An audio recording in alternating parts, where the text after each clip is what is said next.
This little guy is the chef's press, and it's basically just a simple little weight that helps keep your food flat or submerged so it cooks evenly. I've spent the past few weeks with the 4 current models, the 8 and 13 ounce models, the larger 18 ounce model, and the brand new round 17 ounce model. After playing with them in our home kitchen, I also hopped on a call with their creator, Bruce Hill, to get a little bit of the backstory. First off, these are super simple products, as you can plainly see, and they're extremely dishwasher friendly, which will probably be the only detail that matters to a lot of you. On the care side, the only thing to really keep in mind, I think, is that they're probably not the best fit for putting in salty solutions, like if you're pickling or brining.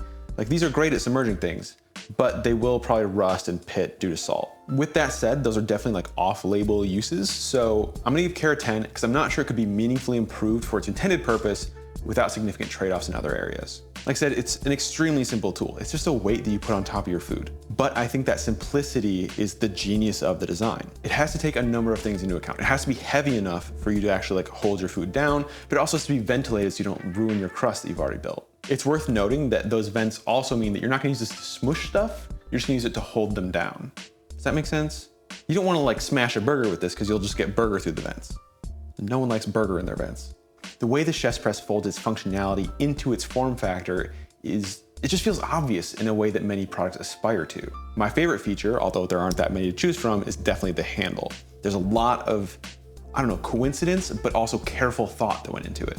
A lot of presses use overcomplicated or multi-part handles, which just means more things that can go wrong. The way the chef's press handle fits into its physical form keeps the number of parts to 1, but also allows you to stack and shingle the presses.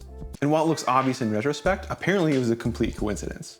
This was the first prototype that actually had the handle like this. But the steel guy that I was working with, we were playing around with the handle, and he said, maybe if we just push really hard, it'll break and it'll become a handle.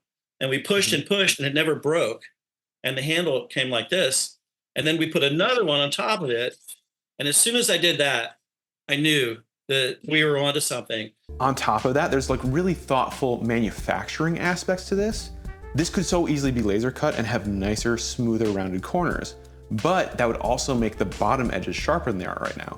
Yeah, it snaps upside down too. You can tell when you hold it upside down, all the softness is there. And most importantly, that's the bottom of the handle where you touch it, and it's nice and soft there. That's definitely more expensive, but it also makes for a nicer experience. The smaller units are my preference generally because they fit nicely side by side in a 10-inch skillet.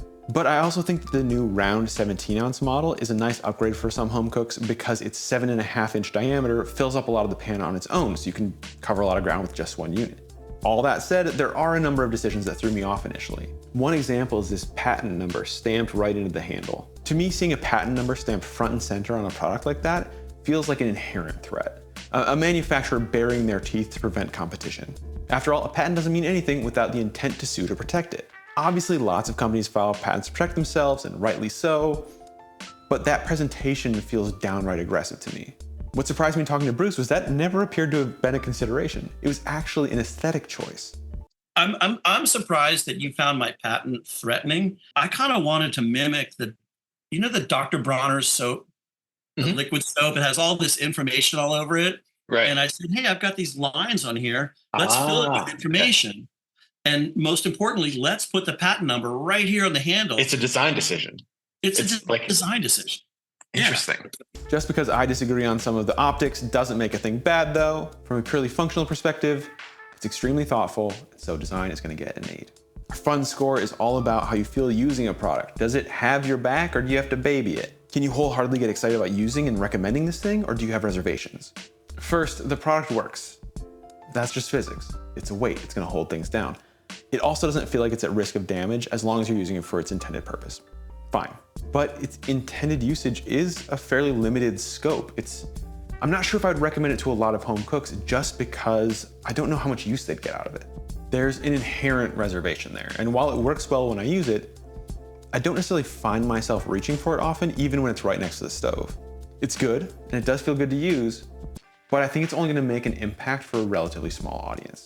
Fun gets a 7. These are all made of 304 stainless steel, which is maybe the perfect material for hot usage. As much as I'd love an enamel coating or maybe borosilicate glass so that they'd be more capable for some of those salty uses that I mentioned, those do both come with some pretty significant trade-offs. These are also all manufactured and the material is sourced from the US, which is probably adding some cost at a questionable benefit to the end user.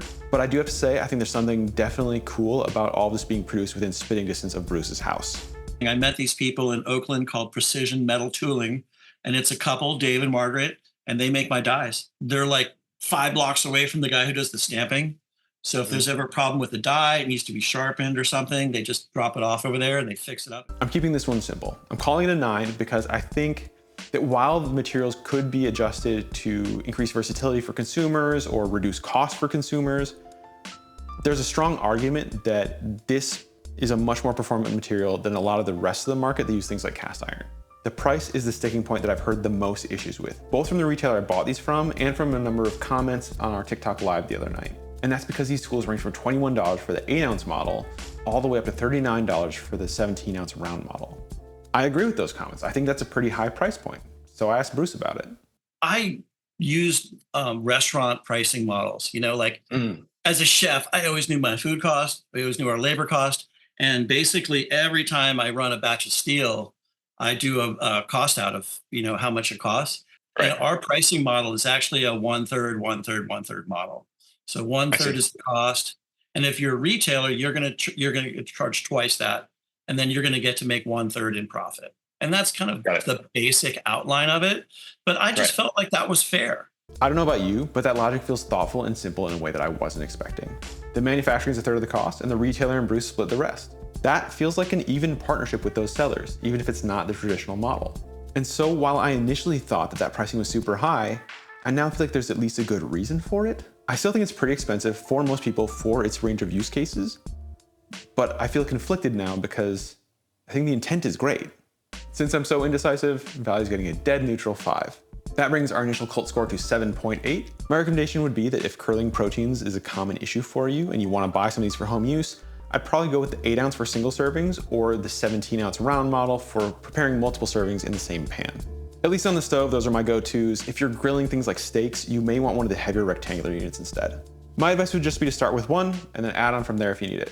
They'll always be happy to stack up.